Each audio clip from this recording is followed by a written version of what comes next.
Alright guys, I'm back to do my WWE RAW review for November 3rd, 2014.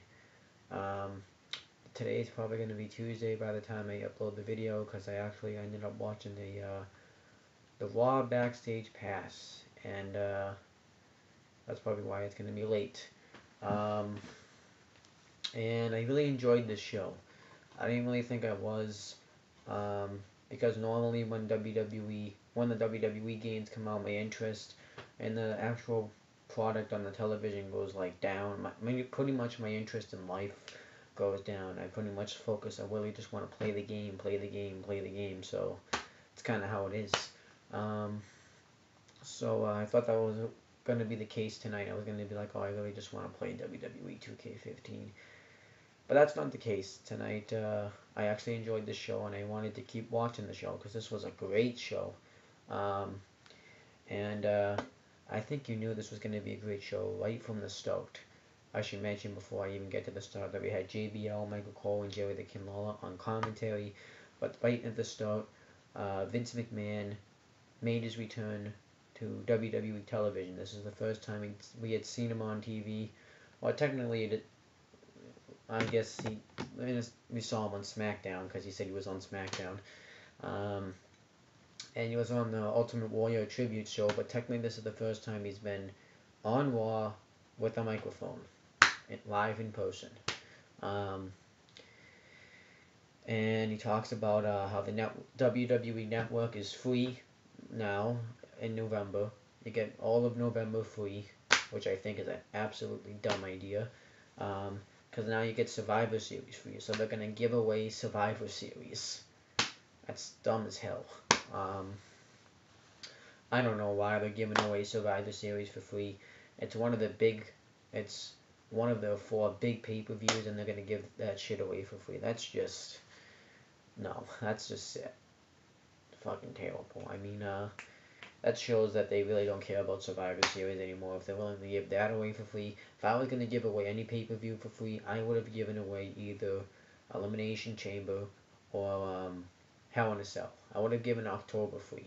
Um, but in October, they probably needed the money for breast cancer, so I probably wouldn't have given Hell in a Cell for free. It's just a bad business move to give away one of your big four pay-per-views away for free. It's stupid. It's only for the new subscribers though, so I still have to pay my $9.99 a month. Um, and I hate saying that now. I even hate like when an ad will say something's worth $9.99. I just get so mad when I have to hear it because I just think of the WWE Network. That's how bad it gets now. But he says that the entire month of November is free, and he talks about how Survivor Series coming up, and they have this Team Authority versus Team Cena match, and they need to make this match big. Big is like when I took down the American Armed Forces. Uh,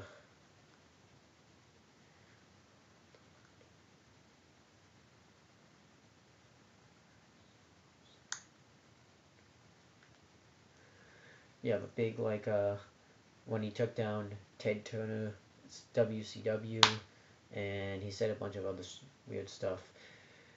So he talks about if the Authority loses, if Team Authority loses, the Authority won't be a authority anymore, which means um, that they won't have power anymore. The Authority will be out of power. And Triple H and Stephanie McMahon looked kind of shocked that he said this, and that's kind of how it ended. And even when he introduced the Authority, they got booed, and he even said they were doing a great job. They were in good hands, and he was they and he was even like, you guys are getting underappreciated. It's, and then backstage, he was just talking about how he's happy to be back, and he just goes home, and they were like pissed about it. It was like, what are we gonna do? And they went and talked about it. So they weren't happy that he said that, and I wouldn't be either. I think Vince McMahon will still be in power, though. I don't think Triple H and Stephanie McMahon will be in power anymore. I think Vince McMahon, though, still will have the power. I'm not really sure how that works. I mean, I'm assuming he would, right? Because why the hell wouldn't he put? Why the hell would he make that stipulation if he wouldn't be in power? So I wonder if John Cena's team's now going to win. I wonder if they're going to finally end the Authority storyline, and we're going to see what happens. I didn't. I was a complete. I mean, it's still gonna happen, but let's see what happens. And then we get the first match. It was Dean Ambrose versus Cesaro. Dean Ambrose had come out and shaked Vince McMahon's head and had like a face off with Triple H and Stephanie McMahon because they were the only ones really out there. And he has a match with Cesaro, and it was actually a really good match. It was I really enjoyed this match. One thing I liked is Cesaro did like a back suplex over the top rope to Dean Ambrose. Um, and Dean Ambrose just kind of went out to like the crowd. He didn't like go completely out, but like by the timekeeper's area. And Cesaro tried to attack him, but Dean Ambrose fought him off, and he bounced his head several times off the barricade. It was awesome. And I think that his houses all got busted open because he got busted open pretty bad, and then he backdropped him over the out of the ring, and then he did a suicide dive to him. It was good shit. And then he went to commercial, and when it came back, they cleaned up Cesaro. He wasn't bleeding anymore, which I thought was fucking awful. But then they had a great match afterwards.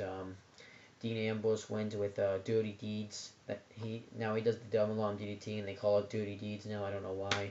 During that though, Boy Wyatt was watching from his walking chair. He had come out and watched, and Dean Ambrose was gonna after the match. Dean Ambrose was gonna go up and attack him, and he just disappears. And Dean Ambrose just stands tall. So I think I don't know what's going on with them. I don't think they should have a match yet. I think they're gonna do something so they don't have to wrestle yet. So I don't know what they're gonna do. We'll see. And then Stephanie McMahon and Triple H of the Authority are backstage. We find out that Seth Rollins is going to be the captain of the team. And they call Randy Orton and they want him on the team. And Stephanie McMahon's not very happy about this, so we're going to find out what happens with this a little bit later on. Now, this was awesome. We got Jimmy Uso with his brother Jey Uso versus The Miz with his stunt double Damien Mizdow. I don't even pay attention to the Miz's matches anymore. I just watch Damien Mizdow now. I just watch him do all the moves, mimic all the moves Miz does. This time Jay and mimic the moves Jimmy does. Like, how could you pay attention to that match? You just couldn't. What I wanted to happen was I wanted them to do the moves to each other. That would have been awesome, but I guess you can't always get what you want. Eventually, Jimmy dives. Wait, is it Jimmy or Jay? Yeah, Jimmy dives on Miz, and Damien Mizdow falls as well, which was awesome. And he puts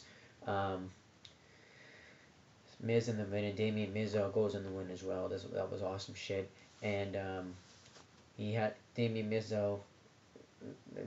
Jimmy pulls Damien Mizdow out of the win, and then Jay kicks Damien Mizdow on the head, and then the Miz capitalizes and hits the skull crushing finale for the win. So awesome shit.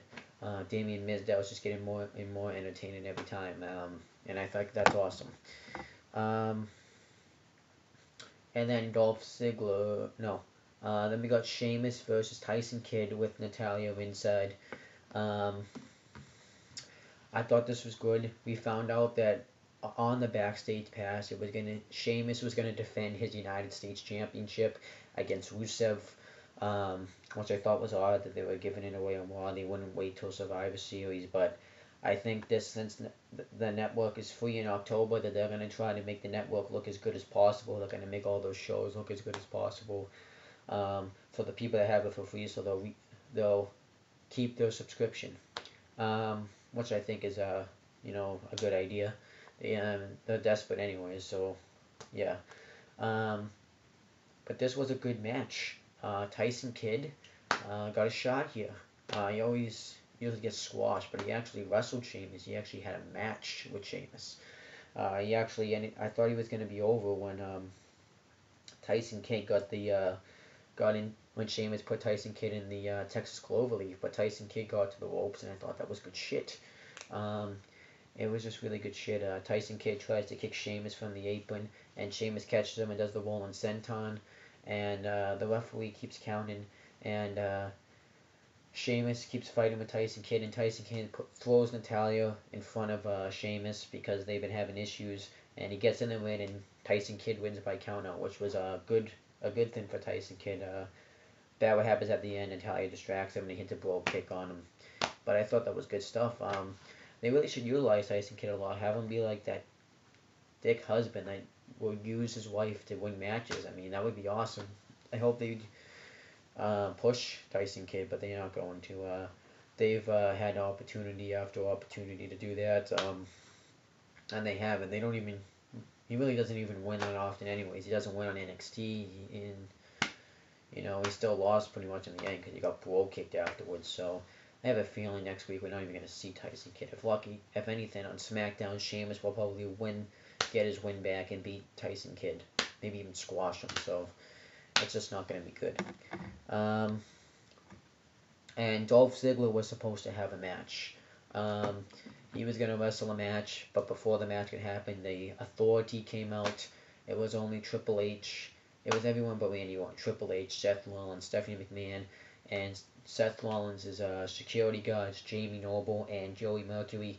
And this was a great promo. They talk about how they really Dolph Ziggler should reconsider joining Team Cena, because if Team Cena wins, John Cena will take all the credit.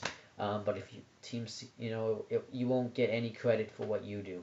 But if you lose, all blame will be on you. John Cena will point your finger at you because he picked you to be on his team. And he's like, we're not trashing you, Dolph. We think you're great. We have everything you want to be a champion, but there's always been stuff holding you back. You have what it takes to be like a big star one day, but you always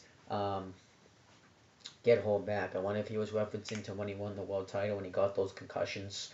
And then they talk about, but maybe this, then they say, do you really think it's going to work out with you if you team up, if you join Team Cena?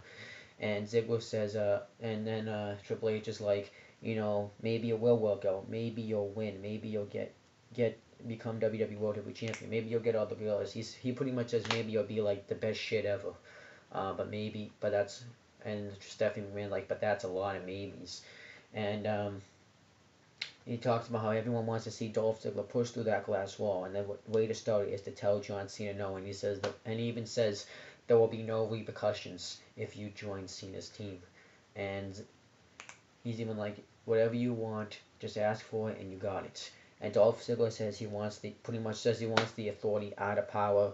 And Triple H is like, well, we tried. Well, now your fans that are 12 years old and stuff can't blame us anymore if you don't get if you don't get Dolph Ziggler in the main event, because we gave him a chance. So now they can't blame us anymore. So they make him defend his Intercontinental Championship against Seth Rollins, and that match was great. Seth Rollins took control throughout much of it. Ziggler had gone for a neck breaker, and Rollins countered into a suplex, which was awesome. Rollins hit the turnbuckle powerbomb, and I think Ziggler kicked out of that. And then he went for the high knee, but Ziggler moved out of the way and hit the Fameasser on him, and Rollins kicked out of it. And then eventually, Noble, I think, Mercury got on the apron, and Ziggler hit Noble, and then Rollins attacked Ziggler from behind, threw him into the steel post, and hit the curb stomp on him, and he was getting ready to pin him, because we did find out, too, before this, that Randy Orton was going to be on the Survivor Series team. And then Randy Orton because they announced it was going to, and we find out Corporate Kane's going to be on it, too. Randy Orton comes in and hits an RKO on Rollins, and that was good. And I think we got the Authority backstage again. Yeah, we did. It was just Triple H, Stephanie McMahon, and Randy Orton comes out to them and says, I told you I was going to take care of it. You didn't have the balls to take care of it, but I did. And he wants a match with Seth Rollins tonight. And Stephanie was like, you guys are co-captains. You guys have to work together. He's like, co-captains. And he's like, I want to be all the captains. And he's like, I'm going to continue to take out Seth Rollins week after week. He even says that he's even considering going to join Team Cena. And Triple H is like, enough. He says, you want your match with Seth Rollins, you got it. You just do what you have to do, but you have to promise me one thing, that and he even says that they've known each other 12 years, and he's fought with and against him through all of that. Um, and he says he needs this Randy Orton that we're seeing now to win the battle that they have to win to, so they don't lose it all. Because he says if they lose, it's not just the end of the Authority; it's the end of all of them. He even says that you need to do what you have to do to finish Seth Rollins, but afterwards you have to shake his hand and pat him on the back. And we all work together and we all go to war at Survivor Series. And Triple H says, "Do we have a deal?" And Randy Orton shakes his hand and says, "Deal." And I thought that was good shit. And you're gonna see what happens because more happens with this. And then we saw a video package of just eyes. It was saying it doesn't look like I'm watching you, but I'm looking at other things, but I also have you in focus. It's Luke Harper. They're going to probably build some video package up, building him up as this single star. And I think that's going to be awesome. I really like Luke Harper. It's kind of a shame that him and Eric Rowan aren't a tag team anymore because I wanted to see them hold the tag team championships. But I think Luke Harper will do good as a singles run. I don't really see how he can fail. I'm going to tell you, though, the one that will fail later on in the night. Because he shows up. And then we got Titus O'Neil versus Ryback. And Titus O'Neil cut the promo when Ryback was from 2012. And he had these jobbers that would face him. And they would always cut a promo. So that reminded me of that. And he talks about how how to spell win. And then he spells his name. And he said, because he wants to join Team Authority at Survivor Series. And then Ryback comes out. And Titus O'Neil actually dominates him for a little bit, which I thought made sense. Because Titus O'Neil, Ryback just went against Bo Dallas and Heath Slater. Easier opponents. Titus O'Neil is a little bit more tougher and stuff. So I like that they had Titus O'Neil put up a little bit of a fight. But then eventually Ryback hits a spinebuster, a shell shock, and a spinebuster, a meat hook clothesline, and shell shocked for the win. Feed me more. Feed me more. Feed me more. That's what I have to say about that. I'm glad to see the old Ryback back. I'm just can't even tell you how glad I am to see him back. This Ryback's a whole hell of a lot better. I actually see him joining Team Cena in the Survivor Series match, and him and John Cena being the sole survivors. I can't wait to see that. Hopefully they don't screw up Ryback this time, but I have a feeling they will. I just really hope not. Because if they screw up this time, Ryback can pretty much never recover. I usually say injuries are a bad thing, and maybe in this case for Ryback, it was a good thing because he was really just going downhill, and if he didn't get injured, he probably would still be in the same spot, tag teaming with Curtis Axel as a member of Randy Axel. But now he's getting back to being a strong guy. Speaking of which, where is Curtis Axel? I haven't seen him in a while, so if you guys know what Curtis Axel was, comments down below, because I literally didn't know Dalen Young was injured for the longest time. So if you guys know what Curtis Axel is, let me know. And Fandango, where's that guy? I haven't seen him, because one of my friends asked, my friend Steve Ezekiel asked where Fandango is. Where's he been? We haven't seen him either, or Jack Swagger, so I can deal without Fandango, and I guess I can put up without Curtis Axel, but I really liked Jack Swagger. He was getting a face reaction, and now he's just kind of nothing, so let's see. But I'm glad Ryback's back, though. And then Big Show gets interviewed, and before he says what he's going to say, he talks about how if he wants to see the Authority go down, and if John Cena wants him to join his team, he's his man. He'll be on it. If he needs a giant, he'll be on in the team.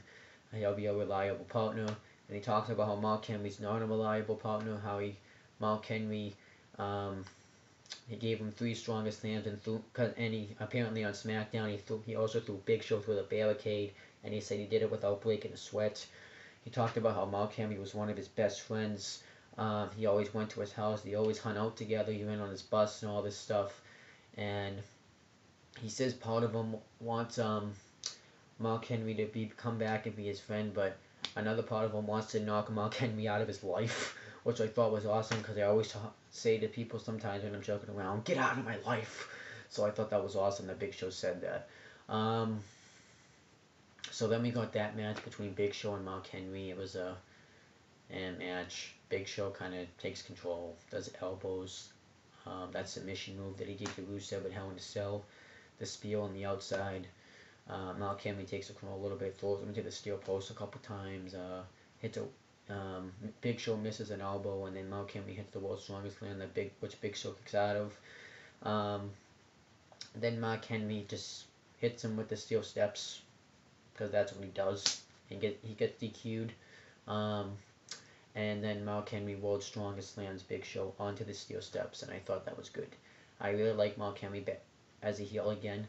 The match wasn't the greatest. I mean, I don't really expect a lot from them. I think the best match, they're never going to top that match they had in Vengeance 2011 because that was a really good match. I actually thought, too, when Big Show went up to the top rope and Mark Henry threw him off, I actually thought that Mark Henry, they were going to break the ring again. I don't know why I would think that, but I did. And yeah, I'm glad Mark Henry's heel again because he's so much better as a heel as a face. He's just a natural heel, pretty much. So I like it. The Authorities backstage again, and I think they were impressed with Mark Henry or something. And they talk about whether or not Randy Orton and Seth Rollins are going to be able to coexist. I think that's what that one was. And I think they were going to recruit Rusev. Or that was probably the next one. I don't remember. Then we got Brie Bella interview. She's going to get interviewed about being the assistant to Nikki Bella. Nikki Bella says she can't get interviewed unless she tells her to. So that was nothing. We got Nikki Bella versus Emma with AJ Lee on commentary because Nikki Bella won her #1 contenders battle royal on SmackDown to become the #1 contender at AJ Lee's Divas Championship. Nikki Bella wins with the torture rack backbreaker and wins, and then it forces Brie Bella to attack AJ Lee, or to slap AJ Lee, and AJ Lee lays him out and tries to get Nikki Bella, and she escapes. Fuck that. You know, to be somebody's assistant, it should be pretty easy. Brie Bella, she doesn't have to do shit, really. It feels like it to me, anyways.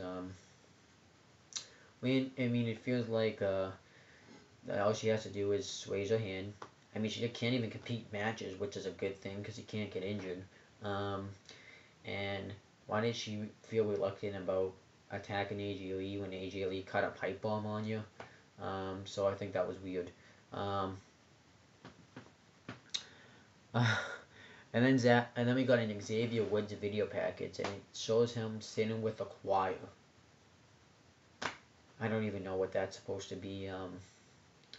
Xavier Woods is going to be a sinner now. It's going to go nowhere. It's going to be like Fandango, where he had that dancing, when he had the gimmick he had now, and it's going to be like that. I mean, the only reason I think it went as far as it did was because of the whole Fandango and crap. I mean, I bet they would have scrapped that.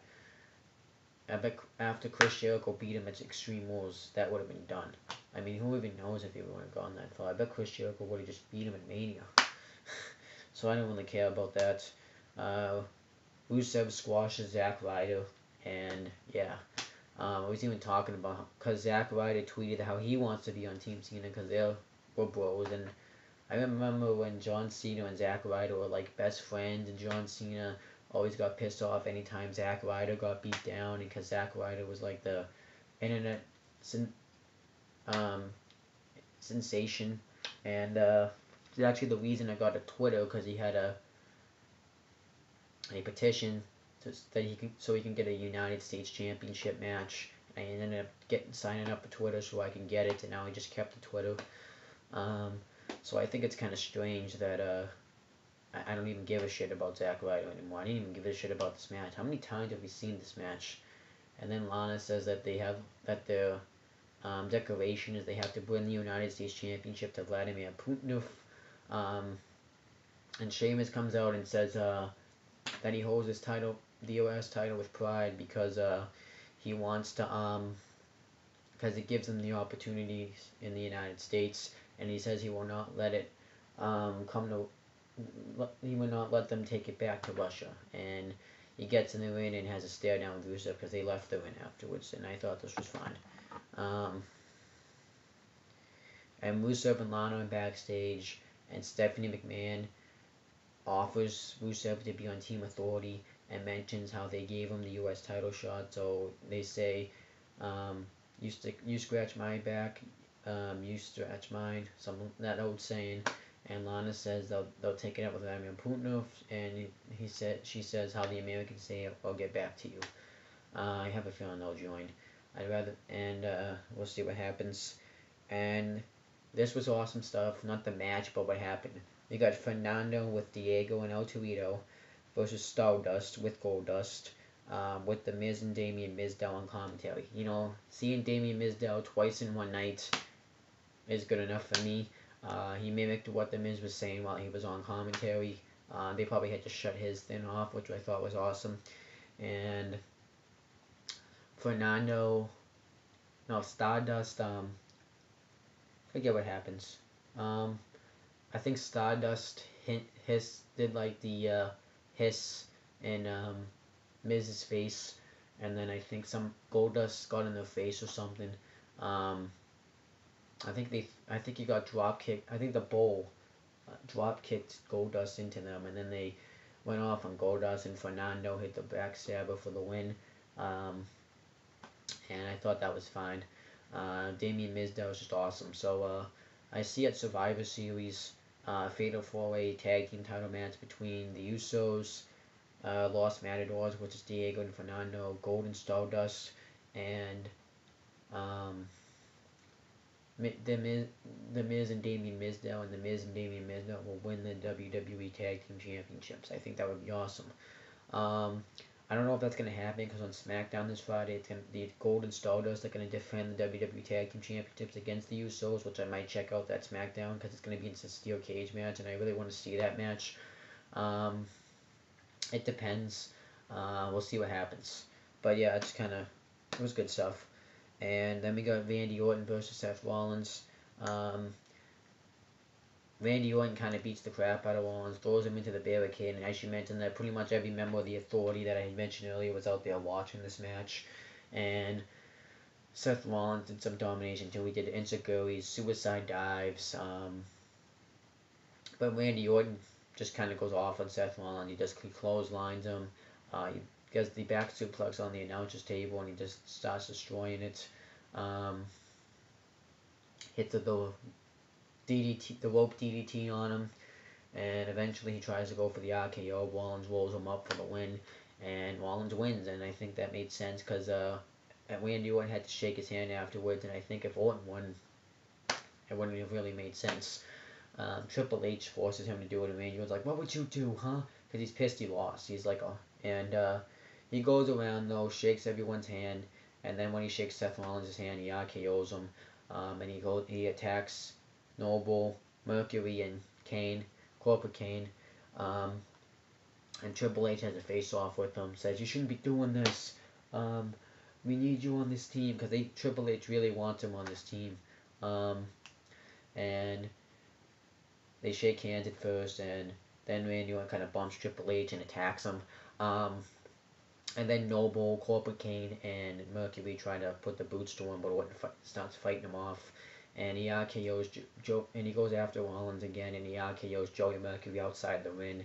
And as Orton's trying to go after Rollins, Corporate Kane and Jamie Noble holding Orton back, and that allows Seth Rollins to hit a curve stomp on Orton onto the announcer's table, and Orton gets busted open after this, which I thought made this even better. And Stephanie McMahon wants Triple H to call him to finish it. And Triple H doesn't want to do it, but he doesn't have a choice. And so they do. And then they curve stomp. Seth Rollins goes off the announce table and curve stomps Randy Orton right on the steel steps. So Randy Orton's going to end up joining Team Cena, and there was no John Cena on the show. I didn't really think the show needed him, though. The show was actually pretty better without him, actually. This proves that they don't need John Cena on a consistent basis. And that's my thoughts on Raw this week. I thought everything was actually really well done. Okay, there were some flaws. I forgot to mention that I think Eric Rowan came up backstage and saw Renee Young and said "pretty." That was really weird. Eric Rowan's he's gonna be the one that goes nowhere. He sucks. He sucks in the ring. He only says one word when he talks. it's gonna be a fucking travesty with him as a singles guy. I think they should have kept Harper and Rowan together, but it's gonna be dreadful seeing Eric Rowan as a singles guy. But I see good things from Luke Harper. The Xavier Woods thing, he's gonna be a sinner now. It's gonna be like anything, like the Brodus Clay dancing gimmick, like the Fandango dancing gimmick. I don't know why they tried these. They never work. Um, they should have just kept that group between Kofi Kingston, Big E, and Xavier Woods that had potential, but they didn't do it. But everything else was pretty much well done. Seeing Damien Mizdow 2 times in the show was good. The Randy Orton stuff they did on the show was good. Seeing Vince on the show, they really stepped up the game this week. It was awesome. I'm glad they stepped up their game this week because it makes me want to watch Raw next week. I might still watch the SmackDown on Friday. I might not get the review up by Saturday because my video schedule is going to be a little off this week, I want to say. Since I'm playing WWE 2K15 now, my time of making videos is gonna, as much as I can, is gonna go to playing that game. But you're still gonna get the TNA review and the NXT review. I think you're gonna get those Friday, and I might just do the SmackDown review either on Saturday or that Friday if I have time. But things could change. Don't expect them to, and I will make a video on the other channel, on the Talkinator, this week. When I get the chance. But I'll be back tomorrow to do another WWE 2K15 Let's Play. And I'm going to be finishing up. I don't think I'll be completely done tomorrow, but I'm going to get some stuff done. But I hope you guys enjoyed this week's Raw review, and check out the other Raw reviews that I've done on this channel. Been doing Raw reviews since 2012, and this is actually the 2 years I've been doing Raw reviews, and I've done other Raw reviews. I've done Raw reviews. I did Raw matches reviews. I think I have the first Raw ever review on this channel. Like, I reviewed the first episode of Raw ever, and check out the other Raw reviews. And that's pretty much it, guys. All I have to say is peace out. Oh wait, whoa, not yet. I forgot to cover Rusev versus Sheamus. I just remembered to do that. I would have been pissed if I had forgotten to do that. Sheamus ended up defending his United States Championship against Rusev with Lana ringside, and it was a really good match, a good brawl. Sheamus and Rusev were just brawling. It wasn't like anyone really dominated the other. It was equally balanced. I can't really say Sheamus kicked his ass in the beginning, but he had a good house of fire. He tried to do the 10 beat to the back into Rusev, but he only got 4, and Rusev countered it. And Sheamus tried to go off the top rope and do a shoulder block that he likes to do, but Rusev counted into a power slam, and he just kind of manhandled Sheamus, threw him into the barricade, and just went off on him. And he did a heel kick. Sheamus kicked out of it. Rusev tried to get him in the accolade the first time, but Sheamus, he got it in somewhat, but he didn't get it in all the way, so Sheamus was able to fight out of it, and Sheamus started to make his comeback. Did all the typical comeback moves that he does, and then he ended up hitting the counter cross on Rusev, and he kicked out of it, and he went for the brogue kick, and Rusev ducked, and Sheamus' foot got caught up on the top rope, and Rusev kicked him in the back of the head twice. The second one really took him out, and then he got in the accolade, and Sheamus passed out, and Rusev became the new United States champion. And I thought that was awesome. I do still wonder if they're going to turn the United States Championship into the Russian Championship. I think that would be awesome. And they'll just start calling it the Russian Championship. Maybe they will. I think having Rusev hold the U.S. title is a brilliant move. Because he hates the United States. I mean, it doesn't make sense, you're the U.S. champion, but it's going to work for his gimmick. And I think that's going to be awesome. I really liked how they've been pushing Rusev lately, and I really wonder what they're going to do with Rusev. But that's pretty much it, guys. Yeah, now peace out. Now I'm leaving. I'm glad I remembered to review that match. I would have been pissed if I had forgotten to. So I'll be back tomorrow to do another video.